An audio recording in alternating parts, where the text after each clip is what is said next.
Hola, buenas tardes y bienvenidos todos y todas a este webinar de Red Colaborar.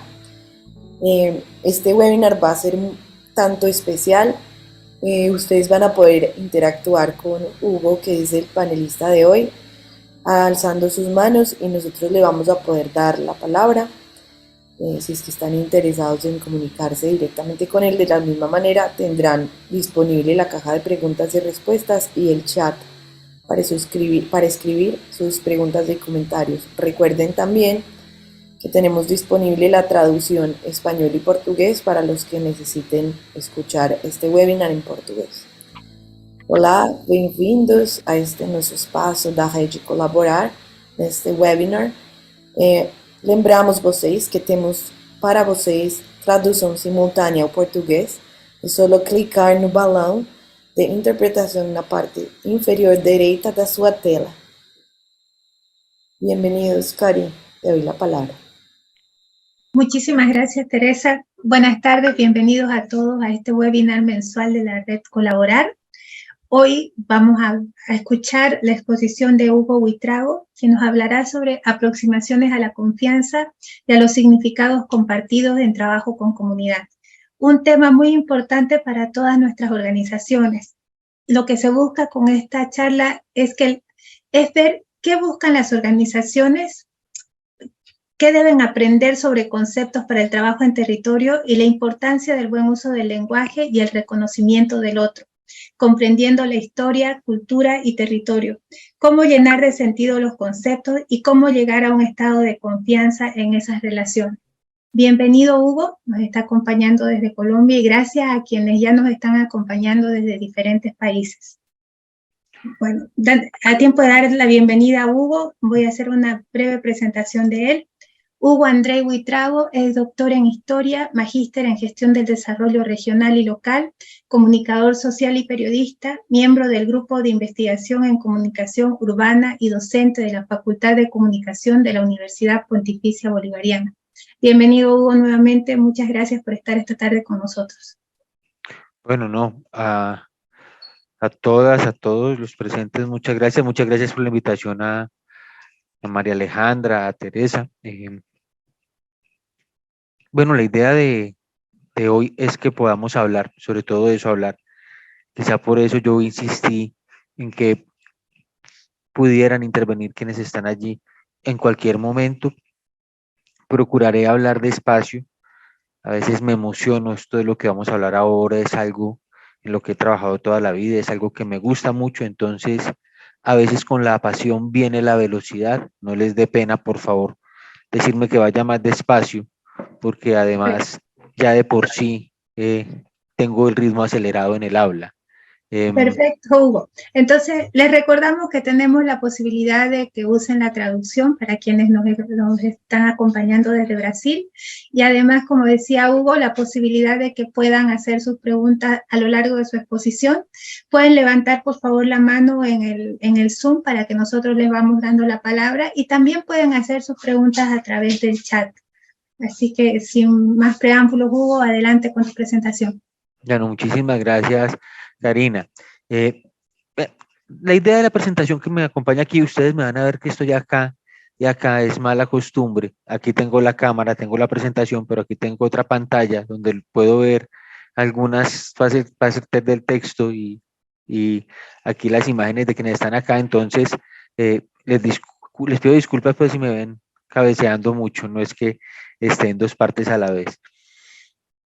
La idea es, bueno, quizá el listado de cosas que enunciamos al principio son muchas, generan muchas expectativas, pero la idea es poder compartir con ustedes, yo creo que básicamente dos aspectos que tienen que ver, uno, con lo que hablamos nosotros, los comunicadores que trabajamos en el área de lo que hoy en día se llama la comunicación para el cambio social y el desarrollo, que tiene que ver con esos procesos de comunicación con y de las comunidades, del reconocimiento hacia adentro para poder tomar decisiones hacia afuera de las distintas organizaciones y de las comunidades, pero poderlo hablar además desde la experiencia profesional. Digamos que yo llegué a la docencia universitaria hará algo más de 10 años, algo bastante más de 10 años, pero que antes de eso y durante mucho tiempo he tenido la oportunidad de trabajar en distintos procesos eh, que han tenido que ver con la participación de las comunidades, la participación ciudadana y la convivencia pacífica y el relacionamiento comunitario. Entonces, quizá esa confluencia de los errores cometidos con algo de la preparación y de lo que esperamos en la formación de comunicadores, creemos que pueda ser o se espera, ¿cierto? Que pueda ser de ayuda. Entonces, la presentación que tenemos aquí a continuación da unas hiladas, da unas puntadas, pero realmente es más una provocación para que nosotros hablemos, ¿cierto? Y hablemos desde qué, pues desde el conocimiento del trabajo, precisamente de ustedes en sus organizaciones, de ustedes en sus comunidades, porque son quienes tienen la experiencia y quienes se han enfrentado a verdaderos problemas y han tenido que solucionarlos en el día a día y a partir de ese saber propio que debiera ser supremamente valorado. Me dice María Alejandra que seguramente comparta con ustedes la presentación. Allí está mi correo electrónico, si alguno quiere establecer contacto posterior y hay posibilidad, pues sería interesante. Les voy a ofrecer una disculpa. Yo estoy desde la Universidad Pontificia Bolivariana en Medellín, en Colombia, y la universidad queda relativamente cerca del aeropuerto. Entonces, esporádicamente es posible que oigamos por allí alguno de esos aviones que va para Vallasolano o para Montería, y puede interrumpir un poco. Yo quisiera partir de una idea inicial. Eh, esa frase que ustedes ven ahí es una frase de la profesora Lina Marcela González Gómez, un libro que tiene sobre el desarrollo, también las referencias están al final, en la que habla del territorio. ¿Y por qué quiero partir del territorio? Porque es que todos nosotros trabajamos en unos espacios físicos ciertos, en unos espacios físicos reales, y trabajamos por el vivir bien, el buen vivir de nuestras comunidades en un territorio, con unos recursos específicos en un territorio, con una relación que tenemos concentrada en un territorio. Y entonces, nuestros vínculos con donde vivimos son muy profundos. Y esta definición de territorio yo creo que vincula todo eso. Nos dice que no, para nosotros el espacio no es a priori, ¿cierto? Sino que es una experiencia acumulada. ¿Qué quiere decir con eso? Que nuestra relación con el territorio tiene que ver con nuestra historia en él, pero además con la historia de nuestros antepasados en él y con cómo construimos esos lazos con ese territorio. Y entonces cómo ese territorio termina siendo parte de nuestra identidad, ¿cierto? Sabiendo que identidad es esa respuesta a aquello que somos. Yo creo que vale la pena que aclarar una cosa, y es que no se cree, o por lo menos yo no creo, en eso del determinismo geográfico, ¿cierto? Eso que dice que si eres del Pacífico eres de determinada manera, o si eres del centro y de los Andes eres de determinada manera, o si eres de África, o si eres de cierta parte de Austria o de Australia, vas a ser de determinada manera. Claro, por supuesto que este eh, territorio nos da elementos, ¿cierto? Y nos aporta en nuestra forma de ser y por eso compartimos algunas perspectivas, pero no lo determina, ¿cierto? Aporta, pero no lo determina. Y bueno, la imagen que ustedes ven ahí, voy a ver si puedo poner aquí un puntero para jugar un poquito con esto. Eso que ustedes ven aquí quiere apostarle a hablarnos de lo que implica ese territorio y cómo construimos la vida en nuestro territorio, ¿sí? Entonces, aquí vemos a unos esquimales y vemos sus iglús, y eso sabe, nosotros en algún momento, por algún programa de la televisión, quienes aún vemos televisión o por alguna página en internet, vamos a ver que claro, que es que un iglú es una casa que hacen con hielo, y uno dice una casa con hielo, eso es imposible. Y sabemos que los esquimales tienen infinidad de blancos y distinguen infinidad de blancos, así como nosotros, los que somos de un carácter, de zonas andinas de pronto, y sobre todo hacia este lado montañoso de Antioquia o aquí en Colombia, pues tenemos infinidad de verdes para ver y distinguimos muchos verdes. Y es porque así nos enseñó la vida, ¿cierto? Porque de esa tierra es de donde nosotros construimos el alimento, es lo que vemos todos los días. Y recuerdo que alguien decía que cuando un avión llega a Bogotá, se maravilla por el rojo del ladrillo, ¿sí? Entonces, fíjense cómo todos esos asuntos con el territorio nos empiezan a hilar de manera diferente. Karina nos dirá la relevancia del agua en Bolivia y de lo que es ver un aguacero acá, o quien esté en Lima hablará de la garúa y del susto que le puede dar a un niño por primera vez en el Pacífico colombiano ver esas tempestades que están cayendo en estos días. Eh, y todo eso habla de cómo vemos el mundo, ¿sí? Entonces, nosotros trabajamos en comunidad, ¿por qué? Porque trabajamos con territorios.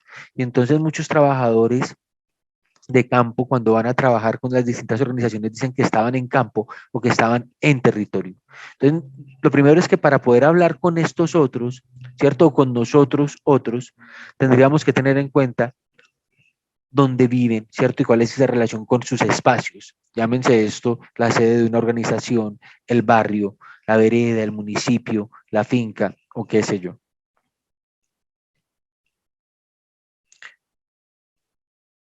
Y en segundo lugar, tener en cuenta ese otro y poder hablar con ese otro, pues nosotros lo diremos que tendría que partir de una idea que es la idea de la comunicación. Y la idea de la comunicación eh, no es lo mismo que la idea de la difusión. Si ustedes se dan cuenta, por aquí aparece hablar de diálogo, ¿cierto? Y este término, diálogo, tiene para los efectos de lo que estamos hablando aquí, tiene el efecto de no pensar en emisor y receptor. Tiene el efecto de que no estemos pensando que aquí hay un balde vacío y aquí hay un balde lleno y lo que hay en este balde lleno se va a traspasar del todo a ese balde vacío, sino que vamos a hablar de que hay interlocutores. Vamos a hablar de que hay personas del otro lado que tienen una historia, ¿cierto? Que tienen una vida, que tienen todo un asunto de identidad y que eso les permite leer, ¿cierto? Y tener unas ideas de futuro. Entonces, cuando hablamos de la comunicación para el cambio social, en primera instancia hablamos de, repito, diálogo. Diálogo porque es un asunto entre al menos dos, pueden ser muchos más, que supone sí la construcción de mensajes, pero no la emisión en el sentido de que hay un solo mensaje unívoco que va hacia el otro, sino que hay múltiples personas con múltiples conocimientos que van a permearse unas a otras, ¿sí? Por eso cuando se habla de diálogo, algunos de quienes hablan del diálogo como un evento interpersonal, ¿cierto? Y es un evento porque es conocer al otro y permitir que el otro también lo conozca a uno, ¿sí? Entonces, esos primeros encuentros, ese diálogo, ese encuentro con el otro, tendría que partir de dos conceptos básicos, que no estoy seguro si los tengo más adelante, pero que sí que son claves, que son el de la otredad y el de la alteridad. Y eso suena muy enredado y eso suena muy por allá, pero lo único que estamos diciendo aquí es que hablar con el otro supone que tenemos que reconocer a el otro diferente. Y entonces ese otro diferente nos permite ser, porque nosotros somos a partir de esa diferencia, a partir de otro diferente, pero además ese otro diferente nos complementa. Es decir, somos porque existe ese otro, ¿cierto? Somos a partir de la diferencia de ese otro, pero además ese otro también forma parte de quienes somos. Entonces, es reconocer al otro, pero ver que ese alterno, la alteridad, ¿cierto? Ese alterno también me complementa. Y que es en esa diversidad donde construimos. Y que es en esa diversidad de conocimientos en donde construimos y podemos construir. Y hablaremos un poco más adelante de qué pretendemos construir. Todo eso para decir, lo primero que tendríamos que hacer como comunidad, lo primero que tendríamos que hacer como organización es poder dialogar nosotros para determinar qué queremos y quiénes somos, qué necesitamos, cómo queremos conseguirlo, cuál es nuestra perspectiva de futuro, ¿cierto? ¿Cuál es nuestra perspectiva, cuál es nuestra idea de vivir bien? ¿Qué queremos hacer? Porque muchas veces nosotros mismos no nos reconocemos y entonces como no nos reconocemos, no podemos eh, ponernos de acuerdo de hacia dónde queremos ir. Entonces, fíjense que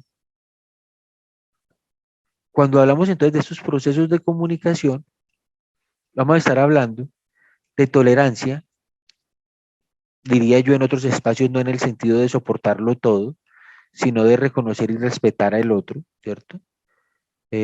Por eso hablamos de respeto y hablaremos de respeto de derechos y de respeto por los deberes también. Hablaremos de la diversidad cultural y hablaremos de tener voces, de empoderar las distintas voces, ¿cierto? De esa diversidad. Otra cosa más compleja es establecer los mecanismos de diálogo para que haya una representatividad y ese respeto por esas voces. Empoderar o apoderar, diríamos en correcto castellano. Porque tener poder es tener la posibilidad de tomar decisiones. Y hablaremos de que la comunicación para el cambio social, pues precisamente busca eso, justicia social, ¿cierto? Hablamos de escenarios de participación colectiva, democracia, y habría que recordar aquí que cuando uno habla de democracia, no habla de democracia para las mayorías, sino precisamente para el respeto de las minorías. Hablamos de relaciones horizontales y esto sí que es importante porque si hablamos de diálogo y de encuentro con el otro, con organizaciones y con comunidades, no estamos hablando desde la perspectiva de yo sé qué es lo que usted necesita y usted tiene que hacer qué es lo que yo le diga, sino desde la paridad, somos pares y como pares tenemos que construir en conjunto, ¿cierto? Y definir en conjunto caminos posibles, posibles soluciones, identificar en conjunto los problemas que hay. Y vincular en todo este proceso el asunto identitario, tendría que decir que la identidad como tal, ese quiénes somos, por lo menos desde la perspectiva que estamos hablando aquí, tendría que hablar de tres cosas, ¿cierto? De la historia, del territorio y de la cultura. Diremos entonces que la comunicación para el cambio social es dialógica, ¿cierto? Esa construcción conjunta de la discusión conjunta. Y que al final se da un proceso y un pensamiento estratégico. Aquí entonces empezamos a aproximarnos más a algunos de los elementos que nos enunciaba Karina en un principio que queremos abordar en esta discusión. Y entonces tendríamos que hablar de infinidad de cosas. No sabe uno a veces por dónde empezar tratando de que no quede nada por fuera. Lo primero es que nosotros asumimos, en general todos creo yo, que el otro, que la otra, que quienes están allí frente a nosotros, entienden exactamente por lo mismo lo que nosotros creemos. Voy a tratar de explicarme. Eh,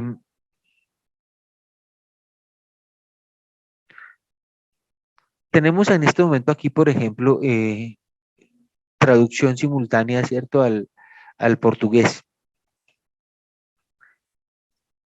Y entonces en portugués, oficina, a propósito, murió una gran cantante, Gal Costa, 77 años, una pérdida importante para la música.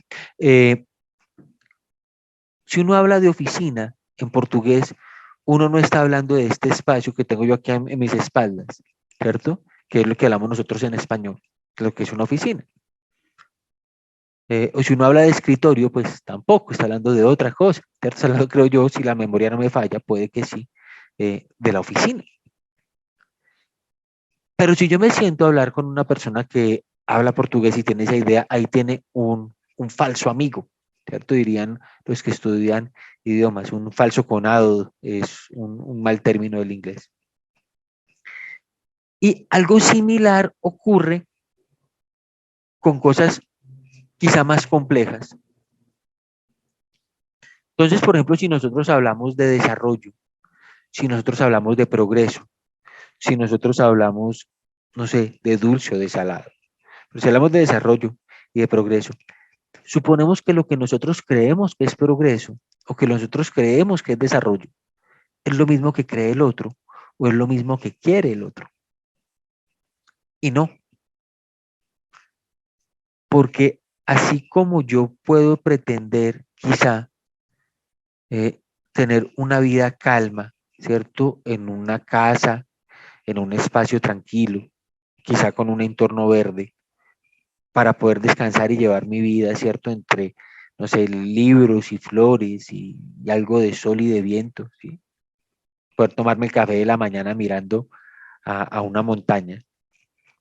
Puede que para quien esté a mi lado, esa idea sea sentarse en un balcón en la avenida más ruidosa de cualquier ciudad, voy en Quinta Avenida en Nueva York, ¿cierto?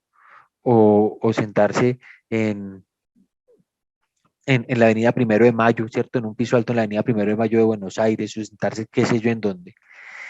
Y sentir el ruido de los carros constantemente porque parece su idea de vivir bien y vivir en ciudad.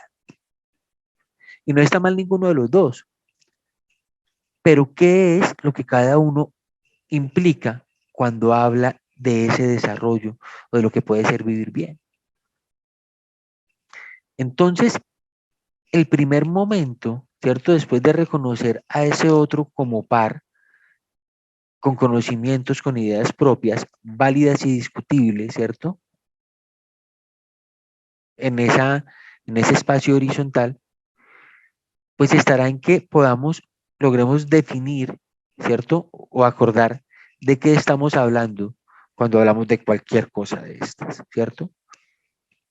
Cuando hablamos de movilidad, quizás si hablamos de movilidad en una zona que ha sido azotada por el conflicto armado, en un barrio de una ciudad, en una zona, hablar de movilidad supondría para muchos poder tener rampas en los andenes que hagan accesible los espacios y la movilidad dentro de ese barrio.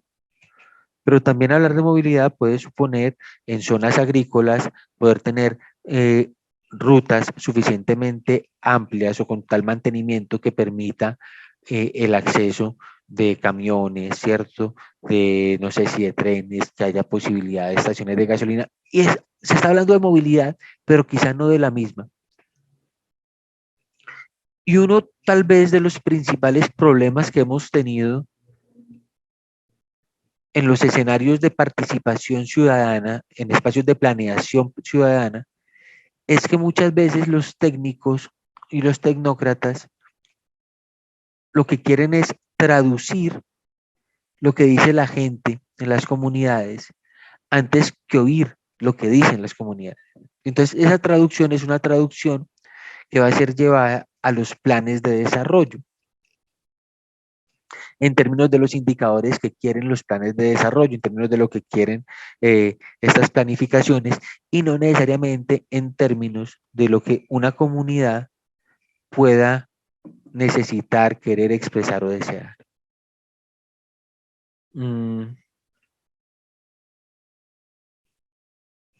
Entonces, por eso, cuando hablamos de estos encuentros, hablamos también de determinar un lenguaje común.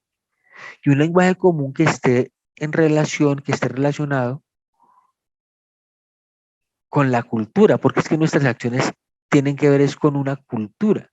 Nosotros frente a, por ejemplo,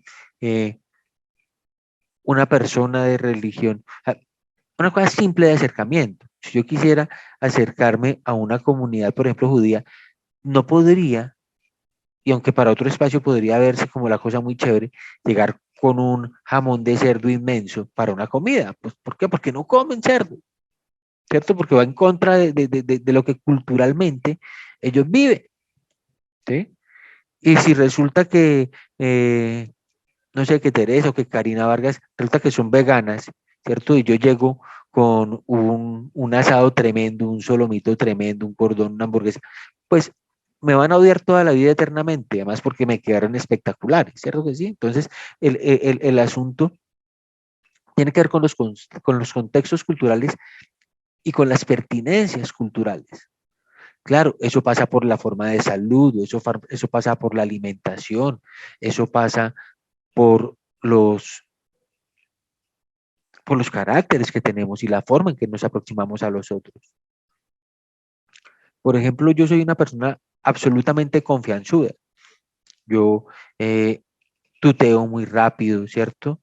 Eh, por mi contexto familiar somos muy cariñosos, entonces somos dados al abrazo y somos dados al chiste pronto.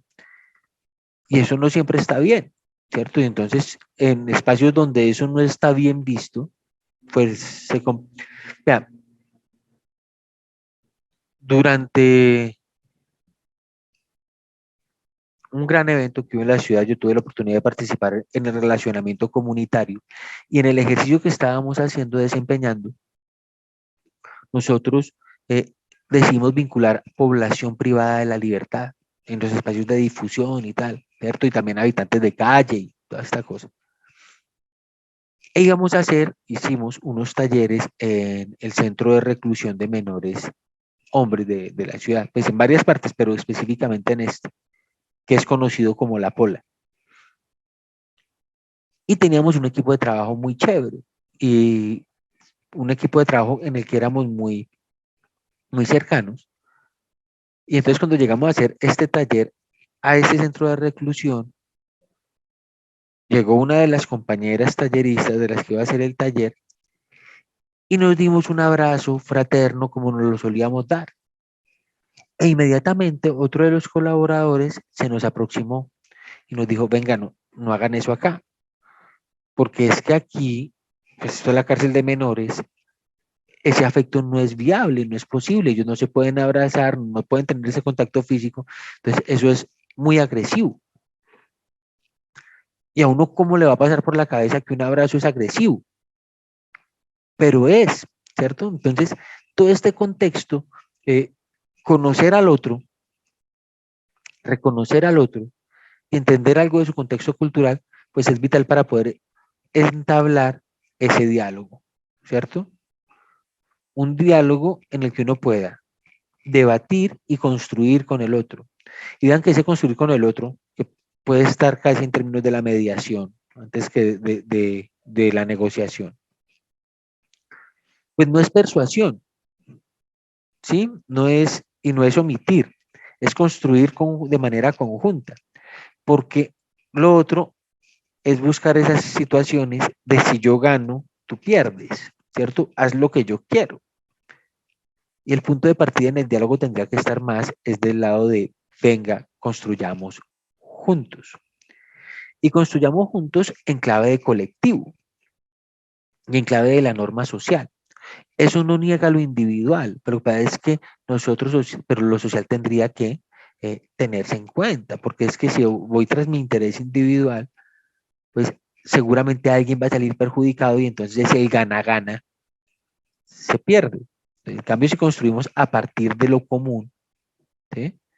A partir de lo que construimos en comunidad, ¿cierto? Y volvemos al asunto de negociar qué es lo que queremos construir, cómo lo nominamos, cómo lo nombramos, pues va a estar más propicio a perdurar, a ser sostenible, en la medida en la que va a ser más pertinente para la comunidad en la que estamos. Y si estamos en ese proceso de diálogo y si estamos en ese proceso de construcción conjunta, pues seguramente vamos a fortalecer la identidad de ese colectivo. ¿Sí? Y si se hace entre pares y se hace con unas normas del juego claras, ¿sí? Y si se hace desde el respeto por el otro, pues entonces vamos a empezar a entablar lazos de confianza. ¿Sí? Y esos lazos de confianza y ese respeto por la norma en el que puedo participar, a su vez que está generando, vean cómo todo empieza a relacionarse y empieza a aparecer circular. ¿Va a generar qué? Empoderamiento, posibilidad de tomar decisiones. Entonces estamos hablando de tener unas interacciones y unas acciones compartidas. Estamos hablando de empezar a construir corresponsabilidad. Pero esto tiene que ser a partir de los recursos que tiene el territorio. Esto tiene que ser a partir de los lazos sociales que tenemos en el territorio y tiene que ser entonces a partir de las tecnologías adecuadas para lo que vamos a realizar. ¿Qué quiero decir con esto? En estos días mucha gente piensa que lo primero es la conectividad a Internet, por ejemplo, ¿cierto? Y las tabletas súper y los teléfonos súper. Y claro que son importantes, son una herramienta importante, pero quizás no son las tecnologías apropiadas para establecer los vínculos de diálogo que necesitamos en nuestras comunidades. No los principales, por lo menos. Porque si nuestra gente no sabe navegar en Internet, a nosotros, por ejemplo, estamos convencidos de que eh, nuestros jóvenes y nuestros niños son nativos digitales, y no tanto. Ah, sí, claro, son unas hachas, son unos duros, son unos tesos para estar en Instagram, para estar en TikTok, para estar en Facebook. Bueno, ya Facebook no, Facebook es de viejitos como yo, pero sí en Instagram, en TikTok y en otras cosas. No estoy tan viejito, Karina, gracias. Yo sé que no parece, la vida no fue muy amable, pero no estoy tan. Eh, pero son unas hechas para eso, ¿cierto? Para buscar de pronto una serie, una película. Pero si usted los deja con un Excel después de media hora, ellos van a estar llorando, no tienen ni idea qué hacer, ¿sí? Ni un Word.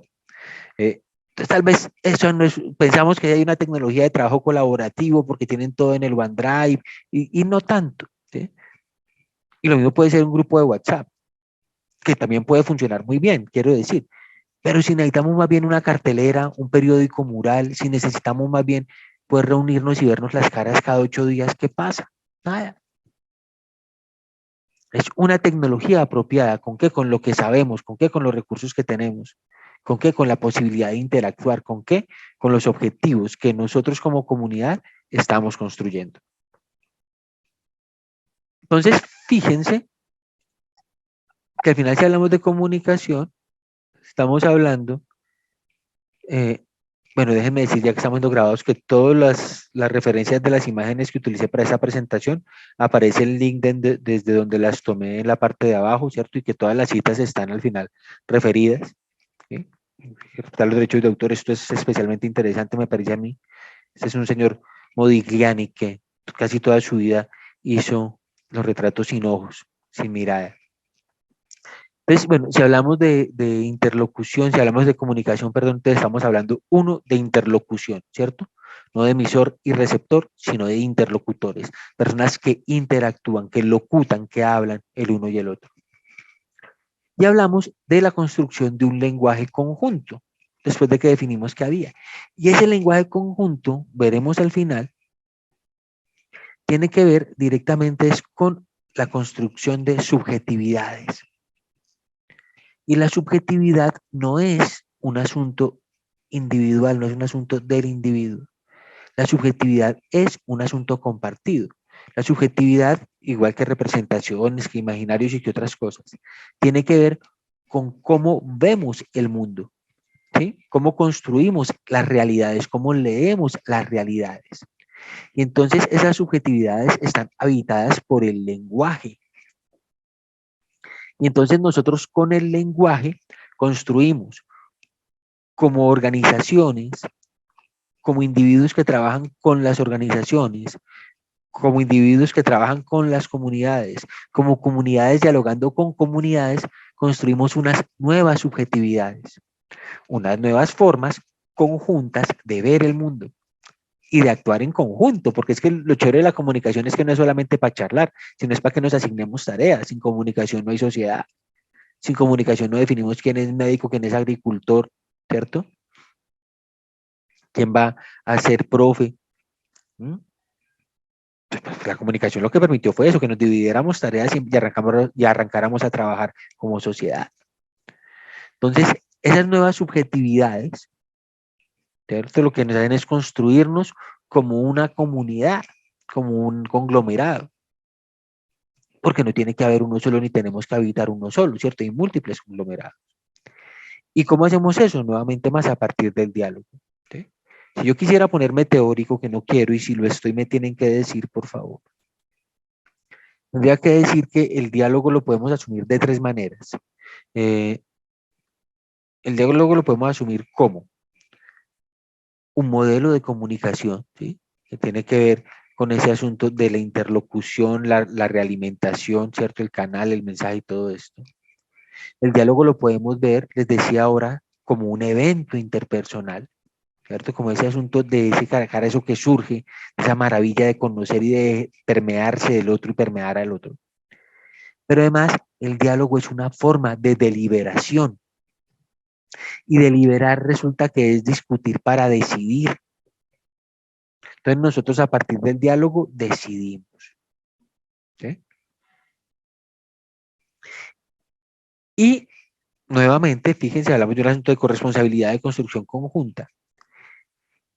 Y esa comunicación tiene unas herramientas y tiene unas plataformas que pueden o no pasar, por ejemplo, por la internet, que pueden o no pasar, por ejemplo, por la radio, que pueden o no pasar, por ejemplo, por la televisión, y que pueden pasar por ejemplo, las obras de teatro, el cine comunitario, la música, las industrias culturales, las apropiaciones territoriales,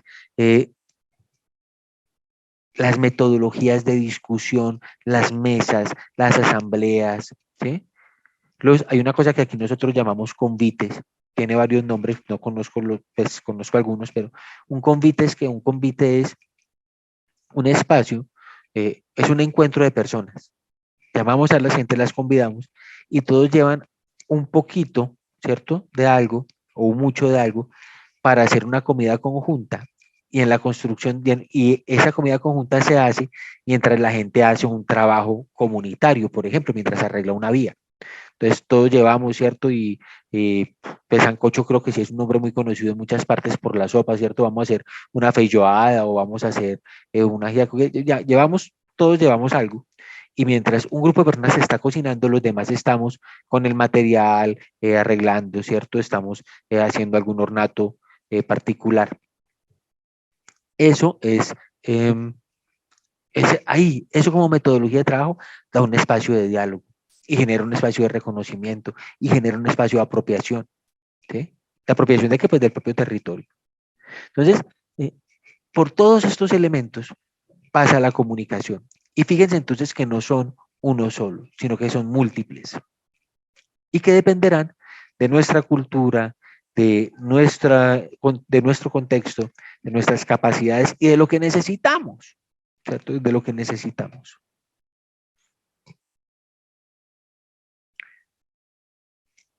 Este proceso, ese encuentro con el otro, pues tendría que devenir en un par de cosas, tendría que desembocar en un par de elementos. Uno, la pertinencia. Bueno, la pertenencia primero y la legitimidad. La pertenencia, ¿por qué? Cuando hablamos del sentido de pertenencia, estamos diciendo que el proceso es mío, es propio, ¿cierto? Y eso tiene que ver con la legitimidad. ¿Qué es legítimo? Pues lo que yo considero propio, lo que yo entiendo, lo que considero válido. Sabrán ustedes más que yo que en donde habitamos hay asuntos que pueden ser legítimos, aunque no sean muy legales. Hay asuntos legítimos que pueden no ser formales, ¿cierto?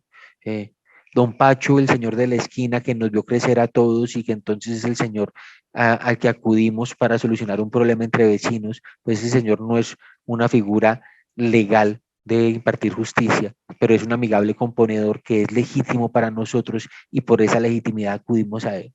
¿Eh? También hay otras cosas que son ilegales que no voy a mencionar aquí, pero que consideramos muchos por las circunstancias en las que quizá haya ausencia de ese estado, esas zonas grises de poder terminan instaurándose como legítimas, que no debieran.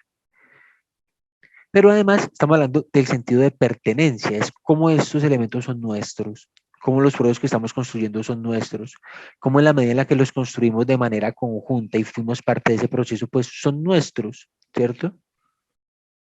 Y entonces estamos en ese mismo sistema de representaciones, quiero decir, estamos en ese mismo sistema, ¿cierto? De subjetividad, quiero decir, estamos compartiendo unos valores, un lenguaje. Estamos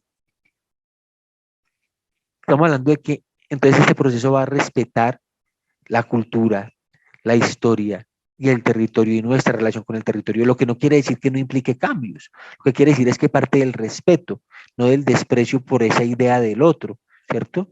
Que tenemos, muchas veces llegan, y hay organizaciones y hay sujetos, y hay entidades que creen que el otro, llámelo usted sur, periferia, llámelo usted desconectado, eh, no tiene un conocimiento válido porque no es el mismo que él o no tiene los mismos objetivos. Y entonces piensa que ese otro es un niño al que hay que decirle qué hacer, ¿cierto? Lo infantiliza. Entonces parte de la idea de que tienes que dejar de ser quien eres para poder actuar, ¿cierto? Y resulta que no, que es que los diálogos de saberes reconoce el conocimiento del otro. Ahora, eso no quiere decir que todo sea válido y que no pueda cambiar. Quiere decir que partamos de la idea de que el otro tiene y tiene unos argumentos para ser quién es y cómo es, que podemos entonces mirar sobre qué parámetros hay unas reformulaciones, reapropiaciones, resignificaciones, pero no es del desprecio. ¿Sí? Por eso, lo hemos venido diciendo varias veces, aquí lo que se genera es un ejercicio entre pares y de confianza. Si se lograse esto, si se lograse esto,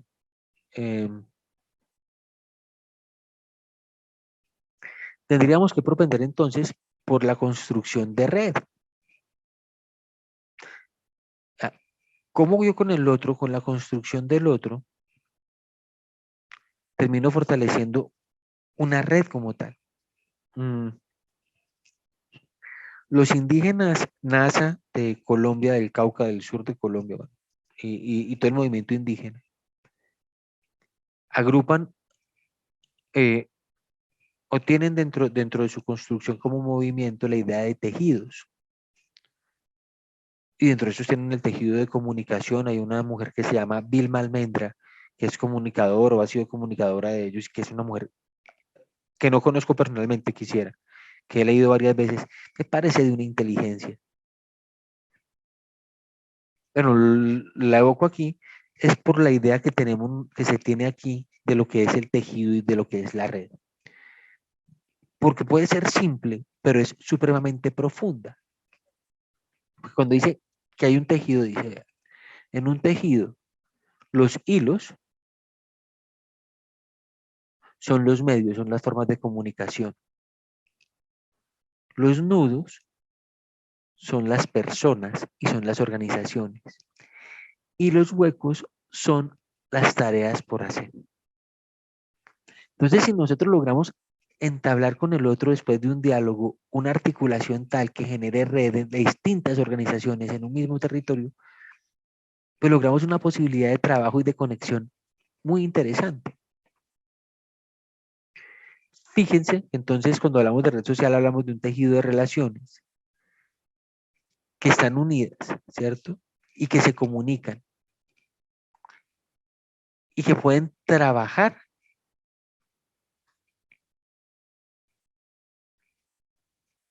y pueden conseguir, pueden gestionar recursos para ese camino de lo que se ha definido como vivir bien.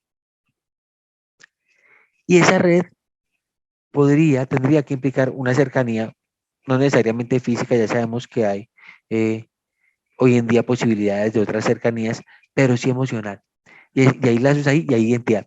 Personalmente, y me perdonan aquí si me separo un poquito del asunto, yo diría que por eso es que no me gusta esa confusión cuando hablan de Facebook, incluso de WhatsApp o de Telegram o de Instagram o de TikTok o de Twitch, todas estas cosas como redes sociales, que no lo son. que son medios sociales, sí, que son medios de comunicación, sí, que pueden tener la posibilidad de soportar una red social, sí, pero que como tales no son redes sociales, ni Twitter, ni ninguno de ellos. Son unas plataformas que facilitan la conectividad entre personas, pero no garantizan per se la red, ¿sí? Por toda esta cantidad de cosas que dicen aquí. Yo me imagino, no sé si pueden ver esto, no era mi idea que lo vieran todo, no me parece relevante pues cuando hablamos de subjetividades, pero es que esa construcción de, de sentidos, ¿cierto? Compartidos.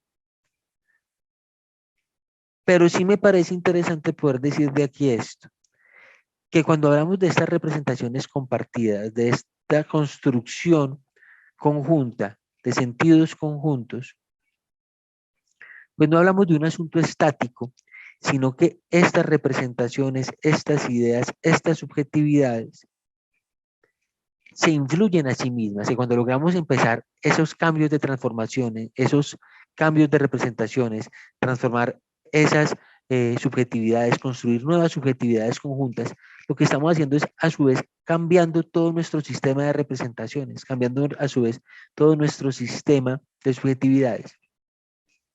Y eso se va a ver en nuestras jerarquías, se va a ver en nuestras relaciones de poder, ¿cierto?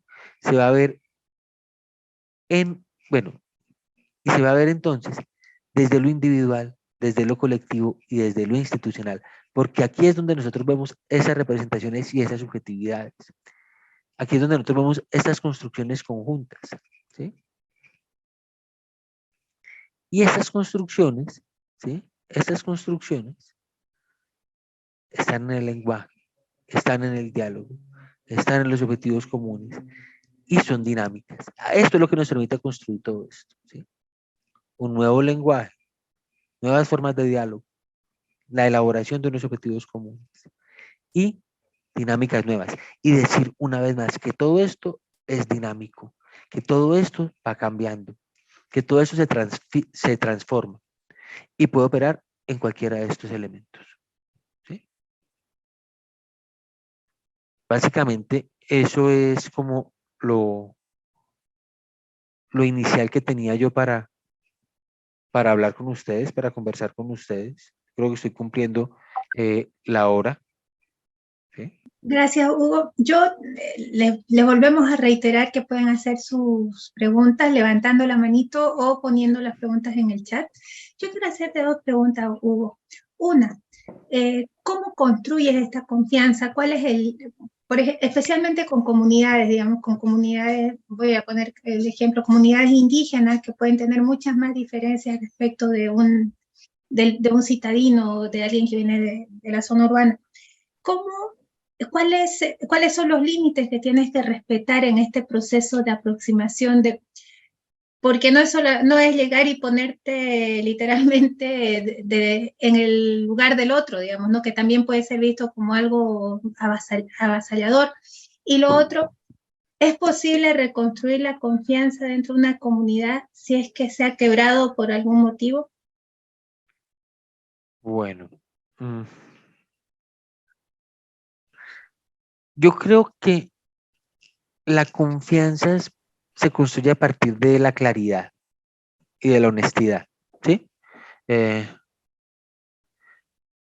Por supuesto, y tú lo decías muy bien, desde el respeto, ¿sí? De no ir a transgredir a el otro, pero además siendo claros con lo que vamos. Yo creo que a veces a nosotros se nos olvida que la gente tiene derecho a decir que no también y decir no me interesa, pero además que nosotros a veces generamos falsas expectativas. Entonces, si uno es claro en lo que va a hacer, cuáles son sus objetivos en lo que quiere hacer, y propone unas reglas del juego y se entablan unas reglas del juego conjuntas, y se respetan esas reglas del juego que tenemos con el otro, pues la confianza se puede ir generando, se puede ir construyendo, se puede ir consolidando. Porque yo creo que buena parte de los problemas de desconfianza que tenemos hoy en día tienen que ver con el incumplimiento de las promesas que se hacen, por un lado. Tienen que ver con el irrespeto por el otro. Un ejemplo muy claro es que yo me imagino que en todas sus ciudades y sus puntos pasará, es que hay sitios que son recurrentes para la investigación, por ejemplo, de chicos de universidad, ¿sí? Eh, el barrio X, la comunidad tal, y entonces los muchachos van, hacen su investigación y luego no le devuelven a la comunidad lo que encontraron, los hallazgos ni las recomendaciones y se van. Y lo que hacen es que a la larga le van cerrando las puertas a los que vienen detrás de ellos. ¿Sí? ¿Por qué? Pues rompen esa confianza, incumplen lo que van a hacer. Entonces, primero esa claridad, ¿cierto? Diferente al lenguaje. ¿Cómo restablecer una confianza rota? Yo creo que eso es muy difícil. Yo no tendría una fórmula para eso. ¿Cierto? Habría que identificar, pues, primero, porque además eh, yo puedo parecer a veces relativista. Lo que pasa es que me parece que cada contexto es diferente. Y habrá que mirar las circunstancias sobre las cuales se rompe esa confianza. Me parece muy complicado. Te voy a decir una cosa, mira, no sé cómo opera en distintas partes del continente, pero digamos que por las formas de contratación que tienen las administraciones municipales, gubernamentales, incluso nacionales en el país, en Colombia, que operan de varios por prestaciones de servicios, es que no son contratos continuados, y con los cambios de gobierno, me imagino que eso sí pasará en todos lados, llega muchas veces y cambian mucho personal. Hay procesos que quedan inconclusos, o sea, que en diciembre o en noviembre cierran y luego hay que esperar 2 y 3 meses a que vuelvan a abrir contratos o a que lleguen las nuevas personas o se cambio de administración. Entonces, esas fracturas de confianza son muy difíciles, aparte del reproceso, pues son muy difíciles de volver a establecer. Entonces, no tendría una fórmula exacta, no creo que sea factible. Gracias, Hugo. Felipe López, ¿puedes cerrar, por favor, tu audio? Lo tenemos de fondo. Gracias, mil gracias. Hugo, cuando te toca estar del otro lado de la comunicación, puede ser un proceso de negociación, cuando del otro lado hay alguien que no quiere construir confianza, que no te permite avanzar, digamos, a este diálogo de pares, ¿te tienes que retirar o existen caminos como para poder construir un ambiente de diálogo real? Yo creo que siempre hay formas. Primero, una de las cosas que quizás no mencionamos por acá, pero yo creo que uno no puede pensar que porque es bonito, ¿cierto? Así como yo, de barba blanca, medio ese gato, entonces uno va a llegar y la gente lo va a querer de uno y van a decir, este sí llegó y tal. No, uno tiene primero que saber con quiénes habla dentro de una comunidad, ¿cierto? Buscar alguna suerte de reditores, buscar personas que permitan esos puentes, que faciliten esos puentes para poder hablar. Uno. Dos, ya como estrategia de comunicación en general, sabemos que siempre en distintos espacios, ya sea por miedo al cambio, ya sea por intereses personales, eh, por múltiples cosas, ¿cierto? Por resistencias válidas, ¿cierto? Por experiencias previas, qué sé yo. Eh, puede haber personas que sean constantes opositoras para el ingreso de nuevas personas o nuevos actores a la comunidad, a las comunidades. Y creo que sirve mucho para eso el espacio público, ¿cierto? El espacio público donde se pueda debatir y preguntar directamente por qué no y qué opciones hay frente a ese no. Y eso permite, pues por lo menos identificar qué pasa, ¿cierto? Pero siempre yo creo que habrá otras posibilidades, otras puertas de entrada, no necesariamente las mismas personas, por ejemplo. ¿Cómo haces en ese caso para marcar la diferencia con quien dejó un mal precedente? Porque ese es un problema con el que habitualmente uno se encuentra, ¿no? Mi hermana, yo no sé. Yo la verdad es que no, o sea, ¿cómo hago eso? Te podría hablar, parece que es muy feo uno hablar como desde uno y el ejemplo de uno, pero yo donde he llegado he procurado ser eso que te digo. Claro, queremos hacer eso, se puede hacer de esta manera, estos son los caminos que podemos seguir. Ah, venía alguien antes y nos hizo esto y esto y esto. Pues sí, era otra persona. Yo digo con esta opción. Ahora, lo que yo siempre trato, y en ese sentido creo que es que no me gusta ponerlo en primera persona, porque suena vanidoso y suena maluco. Pero lo que yo sí creo que debemos hacer nosotros, y fíjate que si Karina te das cuenta, fue iterativo durante toda la presentación, el asunto de la construcción conjunta, ¿sí? El asunto de tener en cuenta al otro, la voz del otro es clave. Entonces, yo creo que cuando vos no llegas con la idea de, venga, que esto es lo que usted tiene que hacer, venga, que yo sí sé, ¿cierto? Yo que sí estudié, ¿cierto? Yo que sí tengo el chaleco de la administración, yo que sí tengo este botoncito y esta escarapela, yo sí. Sino que llegáis, venga, ¿qué podemos hacer? ¿Usted qué piensa que ha mirado? ¿Qué podemos hacer conjunto? ¿Qué asume usted? ¿Qué asumo yo? ¿Cómo podemos hacer? Pues la cosa cambia, ¿sí? Porque es que es muy tenaz y lo vemos mucho, que yo llegué a tu casa a decirte en tu casa, sin haber entrado la primera vez, que tienes problemas de la electricidad y de pronto tú tienes un problema de agua, lo sabes de toda la vida, pero como el otro llega de afuera, ¿eh?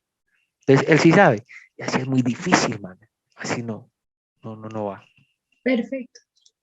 Tenemos algunas preguntas. Primero, Eiber Andrade, que está levantando la manito en el chat. Adelante, Eiber.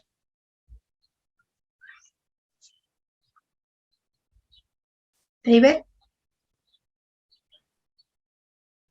O vamos, luego también está Pilar Botia con la manito levantada y también nos hacía la pregunta en el chat, pero Pilar, si la quieres hacer directamente. Gracias, muy amable. Bueno, buenas tardes para todos, muy interesante. Pues yo planteaba que hay un dilema, ¿no? Siempre construir nosotros las organizaciones, construir los proyectos conjuntamente con con la comunidad que va a ser beneficiaria, trabajar con ellos, pero en muchas ocasiones mientras se construye el proyecto, se formula y se gestionan los recursos, pues hay un tiempo largo, ¿no? No es que construyamos el proyecto y al otro día tengamos el dinero para hacerlo.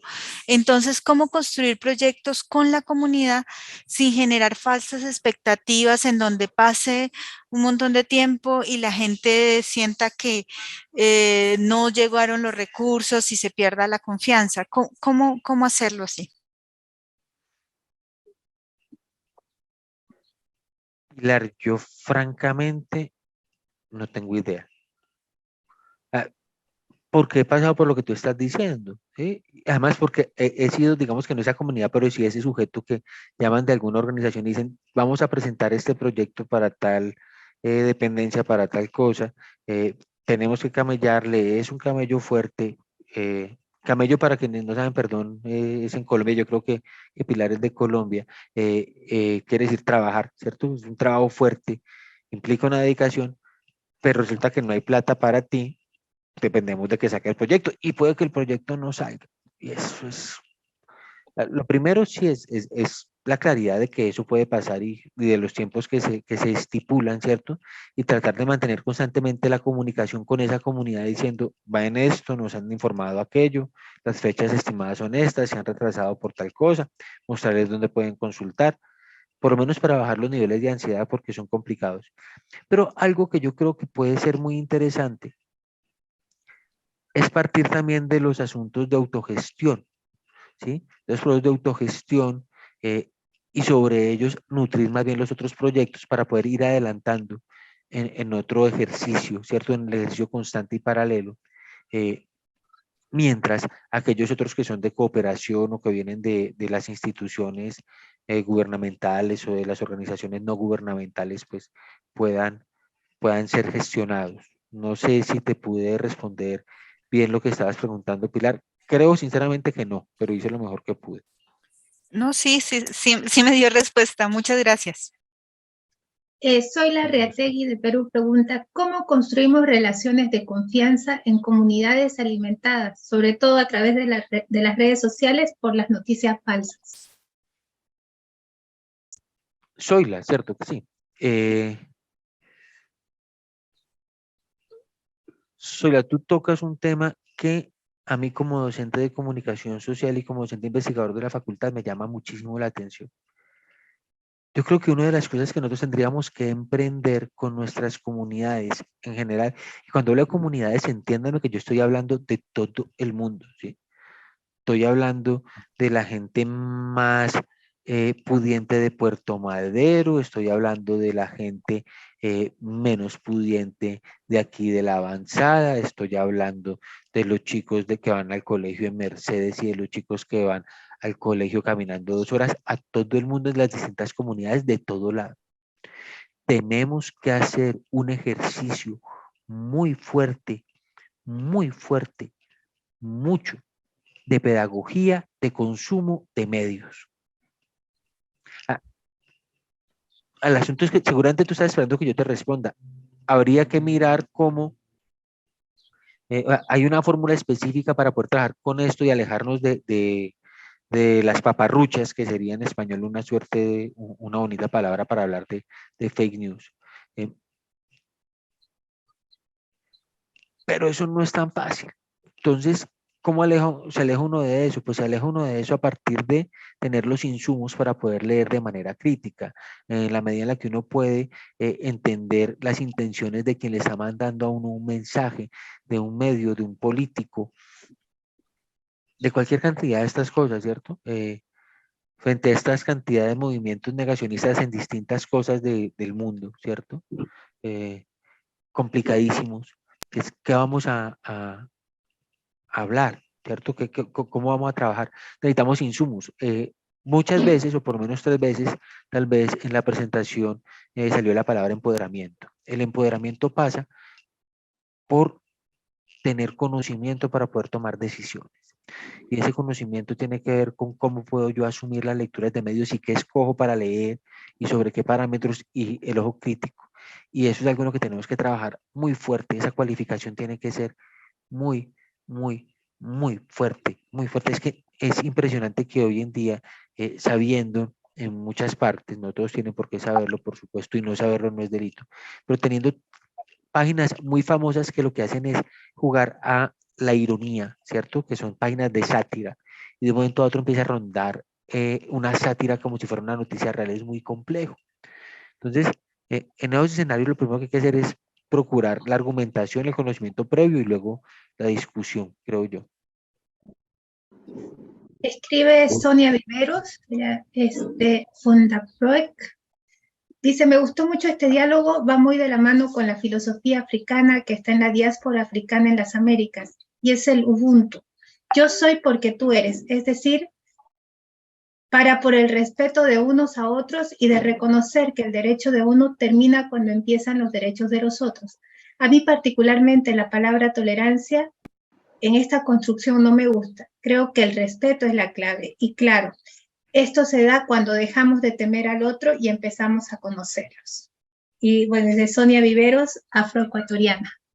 No sé si Eiber está por ahí. Si quieres comentarlo, Hugo. Sí, no, porque es que yo quiero decirle a Sonia que estoy muy de acuerdo con ella. La palabra tolerancia puede que no sea la más indicada, pero lo que sí podemos hacer, Sonia, es que identifiquemos con qué palabra queremos hablar. Vos hablar de respeto, ¿cierto que sí? Es que a mí, por ejemplo, el asunto de la tolerancia me implica, me supone otras, depende del contexto, ¿cierto? Las cosas saben a lo que uno le eche. Pero cuando yo hablo de tolerancia, tiene que ver también con la posibilidad de tener al otro al lado, aunque yo no comparta sus ideas, y tal vez por eso la traigo un poquito más, pero seguramente que no es la más indicada, y posiblemente el respeto sea más chévere, pero esa es la importancia de poder construir un lenguaje común y decir de qué vamos a hablar en ese contexto. Entonces, estoy de acuerdo con vos y sí, uno es porque el otro es. Soy porque somos, dicen por estos lares. No sé si Eiber ahora puede conectarse. Eiber. Ahí estamos tratando de que pueda conectarse. O si no, si nos puedes pasar la pregunta por el chat. Hola, hola, hola. ¿Ahora sí? Ahora sí. Sí, Eiber, señor. Qué adelante. maravilla. Bueno, primero que nada, gracias, Hugo, por tus reflexiones. Gracias al equipo organizador por semejante tema tan complejo, tan sensible y tan urgente. Cuando Hugo empezaba su conferencia, me hacías recordar el libro de Rafael Echeverría, Ontología del Lenguaje, un chileno que hace más o menos 15 años atrás había escrito esto, donde nos enseñaba a escuchar al otro desde lo diferente, ¿no? Pero también cuando ahora veo las preguntas de mis colegas, de mis compañeros, siento que todavía las vamos haciendo a partir de lo local, ¿no? Entonces yo quería un poquito provocarnos. ¿Cómo hacemos que esta charla sea una provocación para cómo empezamos a aplicar la diversidad cultural que tiene esta red Colaborar, que son 500 instituciones que vienen de diferentes territorios, que vienen con miles de costumbres, ¿no? Y empezar a construir al interior de la red los lazos de confianza, la corresponsabilidad que tú hablas, Hugo, la construcción conjunta que nos permita hacer transformaciones continentales. Yo pienso que ese es el gran desafío que tenemos y que es lo principal que saco de tu charla, Hugo. Y ahí viene la pregunta, ¿no? ¿Cómo hacemos para justamente a partir de cómo empezamos a fortalecer el conocernos y reconocernos para empezar a construir el bien mayor que nos permita desembocar en cambios continentales? Sé que es compleja la pregunta, pero por ahí va mi reflexión. Sí, es compleja la pregunta, mucho. Mira, no, es que no quiero ponerme como muy bibliotecario, por decirlo de alguna manera, ni muy teórico, porque realmente a veces para este tipo de cosas, aunque la teoría sirve mucho, la teoría no es sino una herramienta para interpretar la realidad, lo que pasa. Y en esos casos a veces es más fácil arrancar a camellar y luego dejar que otros lean, ¿cierto? Es que estaba pensando primero en todo ese asunto del panamericanismo que hubo desde la música, quiero decir. La música es uno como de los escenarios de investigación en los que me muevo, su relación con la comunicación. No porque sea músico, tiene más oído un ojo para mi tristeza, pero el panamericanismo lo que buscaba era mostrar todos esos diálogos compartidos, ¿cierto? De nuestras músicas. Y hablaba de eso y decía cómo teníamos la posibilidad de construir cosas conjuntas por esa base que tenemos nosotros. Creo que pasa por los pasacalles, por las cumbias, por los valses, ¿cierto? Por los pasillos que por todo lado anduvieron, ¿cierto? El Bossa y González cantó tango también. Me fue el nombre del cantante brasileño que iba a mencionar. ¿Cómo hacerlo? Yo creo que tenemos muchos problemas comunes y yo creo que tenemos muchas obsesiones con nuestros ombligos. Creo que a nuestros países les gusta mucho mirarse al ombligo y entonces eso hace que descubramos muchas veces el café con leche en muchas partes al mismo tiempo y no salgamos del café con leche.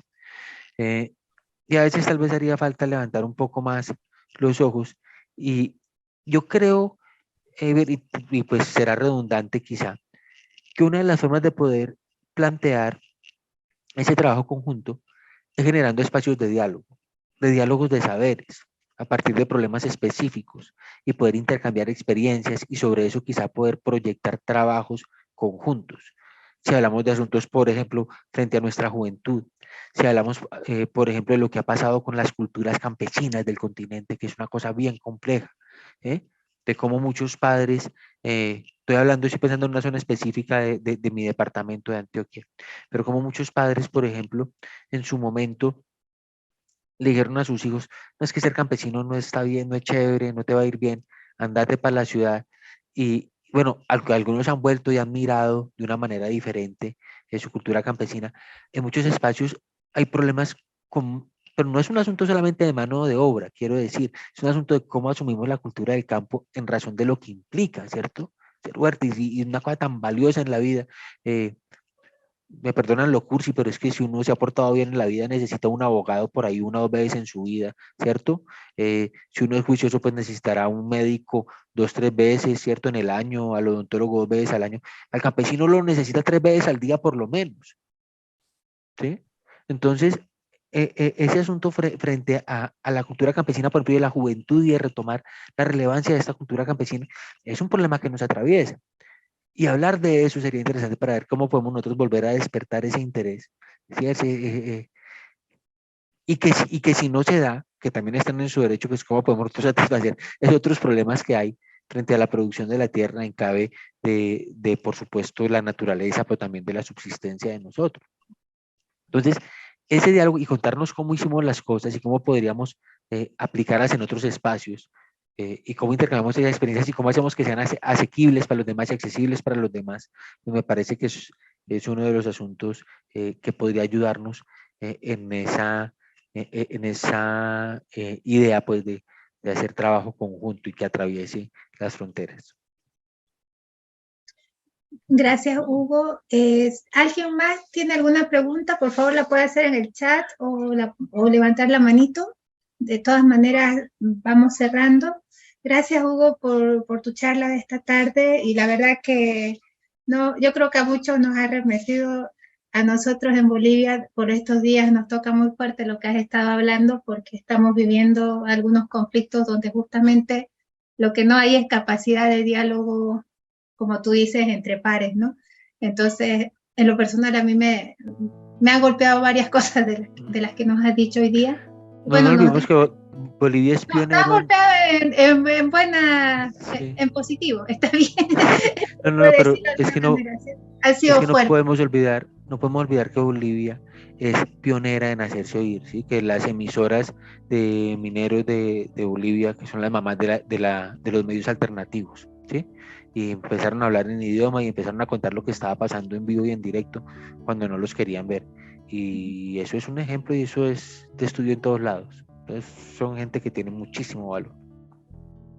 Bueno, muchísimas gracias, Hugo. Bueno, voy a reiterar tu ofrecimiento del principio para los que quieran contactarse. Hugo nos está dejando ahí su correo. Así que muchas gracias. Los invitamos a estar atentos para el próximo webinar. Recuerden que estas son nuestras citas mensuales a través de la red Colaborar. Muchas gracias y buenas tardes a todos.